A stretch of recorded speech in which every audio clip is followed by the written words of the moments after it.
For the best prices and service on Pokemon TCG singles and products, check out ccgcastle.com and use promo code Evolutionaries-5 for 5% off your next order. What's up, Pokemon fans? I'm Professor K for the Pokemon Evolutionaries, and today we are back with another Deck Tech Thursday, where we feature deck profiles from mostly the standard format these days. We've kind of gotten away from expanded decks. I'm not sure if we're going to go back to them or not, especially considering that the season is starting to get on the wind down era of it. We're talking about already mid-February with national championships approaching pretty soon. We're talking about July with that, so there's really only a couple of months until that happens, and there's a lot of standard events and very, very few expanded events left. And let's face it, standard is probably the easier of the formats to build decks for, and probably the most frequent that you're going to be needing to build them for. So we're going to focus on that more than anything. And since we have Ultra Prism that is now legal, we are going to build more of them. So today we're going to be focusing on Leafeon GX. I debated a lot about how I wanted to build this deck. We already know what Anna's going to be playing, and I'm going to leave it as a little bit of a surprise, but it's more of a I guess a nostalgia factor for us, the way that we decided to go about this. But let's just put it this way. If you guys have been watching us from the very beginning, you know that our very first theme decks that we ever bought were Leafeon and something else. And that is what Anna's gonna be building. So today, we're gonna be building, showing you guys the build that I came up with for Leafeon to face the counterpart to what he built. So, again, there's many different variants I think you can build with this. You can build it with the Decidueye. You can build it with Golisopod. I've even heard of people trying it. I don't know if it's any good. I thought about it, but I feel like it's not as good as what this is. And then there's my build. Now, my build was actually taken from Rare Candy TCG. I saw their build, and I made a couple of changes to it and kind of made it into my own a little bit. But I feel like it's probably the best way to play this deck. And specifically one card in particular I was really, really excited to see in there, and I feel like it's going to be really, really good. But we're going to see how things go.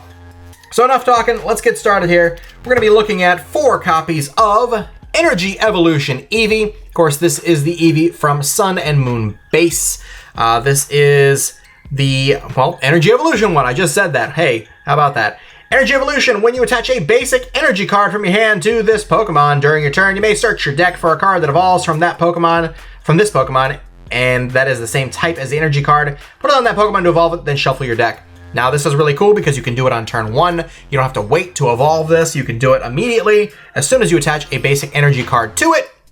In this case, it's going to be Grass to go into Leafeon. Now, we play 4 Eevee for maximum consistency. However, we only have 3 copies of Leafeon GX. Now, Leafeon GX is really cool for a lot of reasons. Let's take a look at why. First and foremost, we got the ability that says Breath of the Leaves. If this Pokemon is your active Pokemon, once during your turn before you attack, you may heal 50 damage from one of your Pokemon that has any energy attached to it. So you can take this card, put it in the active position, and you can heal 50 damage off of one of your Pokemon that has energy on it. You can even float stone it and retreat into another one and heal 50 off of something else. This does have 200 HP, which is a little bit of a rough number to hit. Not impossible by any means, but it's a little bit tough to hit, especially early on. And if you're able to survive a hit and heal 50, then you're in pretty decent shape. It's got a pretty good attack here. For a Grass and a double colorless, Solar Beam does 110 damage, which is also pretty good in and of itself. And then Grand Bloom GX, for each of your benched basic Pokemon, search your deck for a card that evolves from that Pokemon and put it onto that Pokemon to evolve it, then shuffle your deck. So basically, if you're going second, this is what you're gonna wanna do. Grand Bloom GX, boom. Hopefully you played a Bridget that turn. You're gonna put out 3 basic Pokemon and you're able to evolve them. Really, really good. A really good attack, I'm not gonna lie. But this deck is really gonna be focusing off Leafeon GX being the main attacker, hitting for 110. Now you're wondering, why would 110 be good enough to make it a main attacker? Well, I will show you.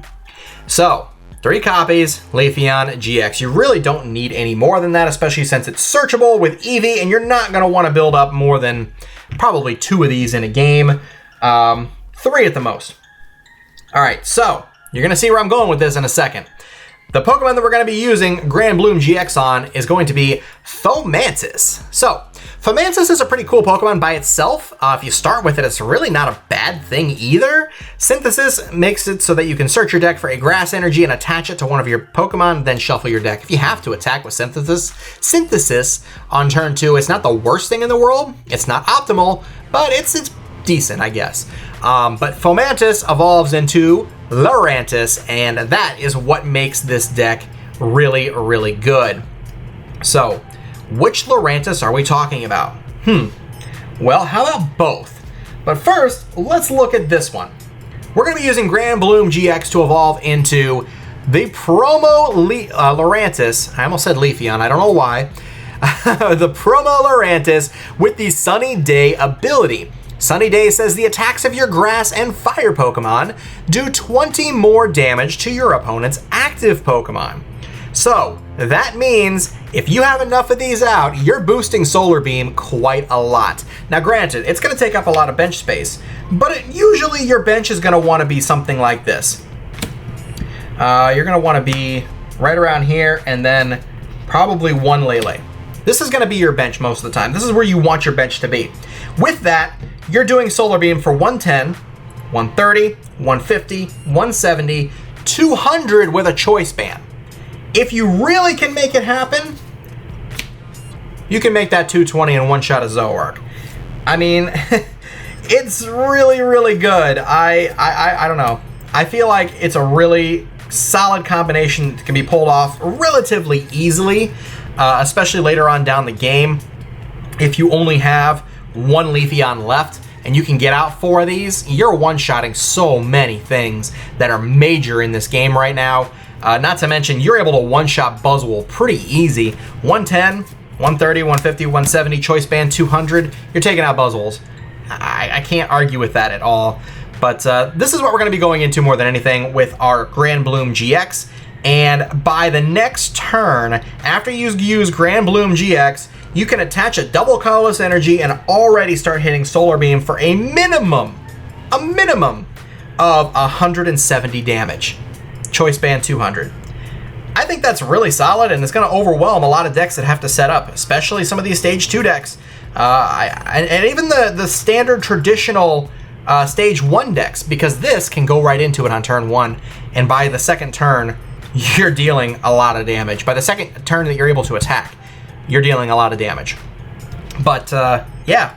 This is pretty much the core of the deck. However, we do also run 1 copy of Lurantis GX because it is really good. Flower Supply for 40 damage attached 2 basic energy cards from your discard pile to your Pokemon in any way you like. Solar Blade for 2 grass and a colorless does 120 and you heal 30 from it.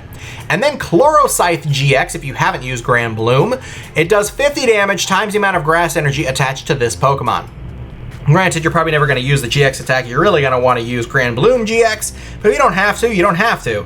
Chloroscythe is a really good alternate GX attack if you don't need to use Granbloom GX. And Solar Blade is also really good, doing 120 damage and healing 30. Flower Supply can help you get out that grass energy across the board however you want to do it. And, I mean, it's just a really good backup GX card, I think. Also, the last 2 cards we have here, of course, are Tapu Leles, as I showed you a second ago. Tapu Leles here for one reason and one reason only, Wonder Tag, to get a supporter card out of our deck and into our hand. Now, this deck runs quite a bit of supporters. This is it for the Pokemon. Pretty straightforward. Not really a lot of complications here. It's just a couple of Pokemon and a couple of support Pokemon. That's it. So, our support lineup. Obviously, we want to get out a turn 1 Bridget. It is crucial for Granbloom GX to work. We need to get out Fomantis, Fomantis, Fomantis. No question.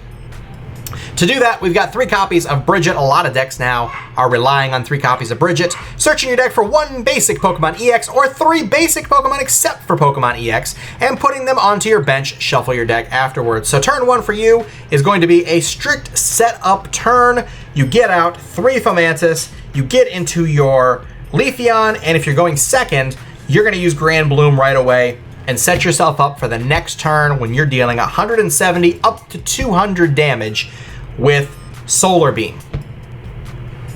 I mean, it's a very necessary thing to get out that Bridget. It's a lot of pieces to put together, but when it goes together, it can be very overwhelming. And I don't think it's that hard to pull off either. Next up for supporter cards, we've got 3 copies of Guzma. Your boy says to switch one of your opponent's benched Pokemon with their active Pokemon. If you do, switch your active with one of your benched. This is actually really kind of neat, being able to pull off shenanigans like double Breath of the Leaves, because it has to be active in order to activate. So if you have a Leafeon there, use Breath of the Leaves, Guzma, put up your other one, and use it again if you have to. I mean, you can heal up to 100 damage that way. Pretty solid. So we're going to move these over. I just realized I didn't give myself quite enough space to put my last card on the end there. But 3 Bridget, 3 Guzma. Now into our draw supporters, where we go. 3 copies of N. Cynthia is in this deck, don't worry, I promise you, but N is still a really good card. Each player shuffles his or her hand into his or her deck, and each player draws a card for his or her remaining prize cards. Again, I just don't think N is going to go anywhere, especially not until it rotates. But once it does, obviously it'll be gone forever, but N is still really good. So we have 3 copies of that. Next up, we have 2 copies of Cynthia. As good as Cynthia is, Sycamore's still good too, so we don't quite have this bumped up to 3 just yet, but maybe we will soon. Shuffle your hand into your deck and draw 6 cards. Really, really good. I think that we're going to be seeing Cynthia as our main supporter card once rotation happens for Sun and Moon on. I'm already saying that that's what that's going to be. I've been saying it all along. Everyone's saying it. It's not even a surprise at this point. We're probably going to just have Cynthia and Lily. That's really all we're going to have left, because we're also going to lose Professor Sycamore. Draw 7 cards after you discard your hand. Okay, I saved it. I said it backwards, but you know the idea with this card. 2 of these. It's still a good draw supporter, and it still warrants a couple spots. I think that it's going to end up being 3 copies of Lily and 4 copies of Cynthia. That's what we're probably going to go to for most decks. Now, as I stated before, we have a slight problem with this deck, and especially for cards like Zoroark. Zoroark is the card to beat right now. It is the card to beat. We can hit 200 perfectly fine with a Choice Band and 3 Lurantis. But what happens when you need to get that Zoroark, but your bench is full and you can't one-shot it? Well, that's why my obvious change in this deck more than anything is adding in a Professor Kukui, dealing an extra 20 damage and draw 2 cards. Now, you're able to use Solar Beam for 220 damage, and you didn't have to worry about freeing up enough bench space for all 4 of your Lurantis. And we also play a card to put this back into the deck if we need to, so you can use this again. I just think Kukui is so good in this deck, and if I could find room, I'd probably put in a second, not even gonna lie. Next up, we have 1 copy of Hala. This is a card that I definitely think remains in this deck no matter what. You use your GX attack super early, and you can shuffle your hand into your deck, and if you have used your GX attack, you can draw 7 cards. If you haven't, draw 4. You're gonna be doing this for 7, for sure, by turn 2. By your turn 2. Most of the time, you're gonna be able to do it. So, why not? I mean, Hala's so good in decks that rely on using their GXs early. It's a perfect fit for this deck. Another thing that I think is perfect fit for this deck, I really like it a lot, even though we have Breath of the Leaves. Sometimes healing 50 is not enough. Sometimes we need more than that. And we've got Gardenia to help us heal 80 damage from one of your Pokemon that has any grass energy attached to it. We're able to help survive a lot longer if we can heal off all the damage from an attack. I mean, if you think about it, if you go 50, and then you switch and you go 50, and you play a Gardenia, you're healing off 180 damage, which is pretty close to what most Pokemon would be hitting that don't knock out Leafeon GX in one shot. So, I mean, I just think that's a good way to stay alive and keep this deck strong and relevant and outlast other decks. All right, that's our supporter lineup. 3, 6, 9, 10, 11, 12, 14, 16 supporters. Holy moly, that's a lot of support. Now we're gonna look at our item cards. Obviously, 4 copies of Ultra Ball, plain and simple. Discard 2 cards from your hand, find a Pokemon in your deck, put it into your hand. In most cases, put it into your hand and then immediately put it onto your bench. We have 3 copies of Floatstone, giving every Pokemon this card is attached to free retreat. This is really good for Leafeon. because it does have a 2 retreat cost. It's good for Lurantis because it has a 2 retreat cost. Lurantis GX has a 2 retreat cost. Even Eevee, this little Eevee over here, has a 2 retreat cost. So float stones are pretty important. Not to mention pulling off that double breath of the leaves can be really, really good as well. Next, we have 3 copies of Choice Band. This is where you're going to get your damage multipliers. Leafeon turns Solar Beam from 110, or Choice Band turns Leafeon Solar Beam from 110 to 140, and then your damage multipliers from Sunny Day, even better. Really helps hit those good numbers. Then we also have 2 copies of Field Blower. Garb is a pain in the butt. Big pain in the butt, in fact, because if you shut down your Sunny Day, the maximum you're going to do with this is 140 damage with the Choice Band, and that's really not enough. So it can definitely hurt a lot if Garb comes into play and shuts down our abilities. We got 1 copy of Rescue Stretcher. I think 1 is probably fine. Sometimes you want to play more, but I think Rescue Stretcher, 1 Rescue Stretcher is probably just enough. You could potentially switch this out for Revitalizer if you really wanted to, but the only problem with that is you can't get your Lele back, and sometimes you need to Rescue Stretcher for Lele for a Guzma for game, and I think that's why Rescue Stretcher just gets just that much more of an importance factor than Revitalizer does. Alright, we also have 1 copy of Nest Ball. This gets out a basic Pokemon and put it onto your bench, whether that's an Eevee or a Fomantis, either way. Sometimes you just need that extra spot for that extra Pokemon, and Nest Ball seems to be a good card. I like it in Sylveon, so why not play it in Leafeon as well? Next up, Palpad. This is the card I was talking about. This will help you play Kukui twice if you have to, if you want to, I should say, and it helps recycle some of those supporters. I think every deck should have 1 copy of Palpad in it, at the least. And finally, our last item card is... This is the card I was talking about, by the way, Energy Lotto. I saw this in Rare Candy TCG's our deck profile, and it's just such a good card on paper anyway. I'm not sure how it's going to play out in matches, but we'll see. Look at the top 7 cards of your deck. You may reveal an energy card you find there and put it into your hand. Shuffle the other cards back into your deck. Now you can see we have a lot of cards on the board here. It doesn't leave a lot for our energy. So sometimes you might whiff on the energy, but you might hit an Energy Lotto. At least it gives you a 1 in 7 shot, or I show one of the, when you pull the 7 cards, the 1 in 7 shot of it being there. I think it's actually wrong. I think it's much more of a likelihood that it's in there. I mean, our deck has 10 energy, makes up, what? Yeah, 10 energy? It does. It has 10 energy in it. It gives you a really good chance of Energy Lotto hitting. I'm not good with doing math in my head on the way, but regardless, the top 7 cards, there's a pretty good chance that there's going to be an energy card there.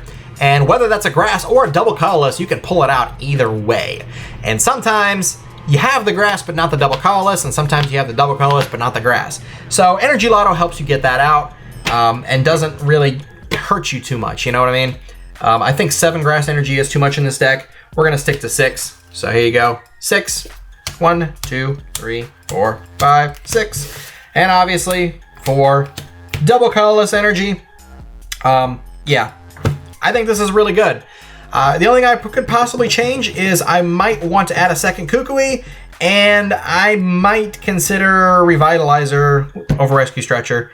Other than that, I feel like this is pretty solid. I don't know. Gardenia seems good on paper. Is it going to be a necessity? Maybe, maybe not. That's probably one of the interchangeable cards that you could switch out if you really wanted to. Nest Ball's not a necessity either, but it doesn't hurt to have it, I don't think. But anyways, guys, this is the way I've built the deck. This is what we're going to be facing off against N for Battle Frontier Friday. Next Friday, not this Friday.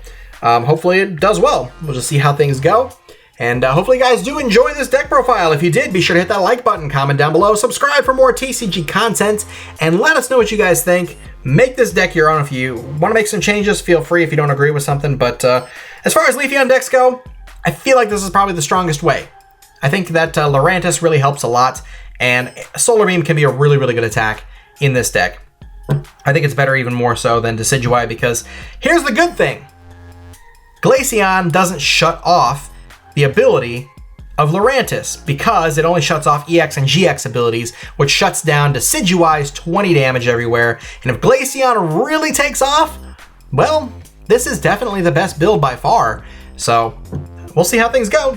All right, guys, that's going to do it for today. We'll see you guys next time. Take care and have a great day.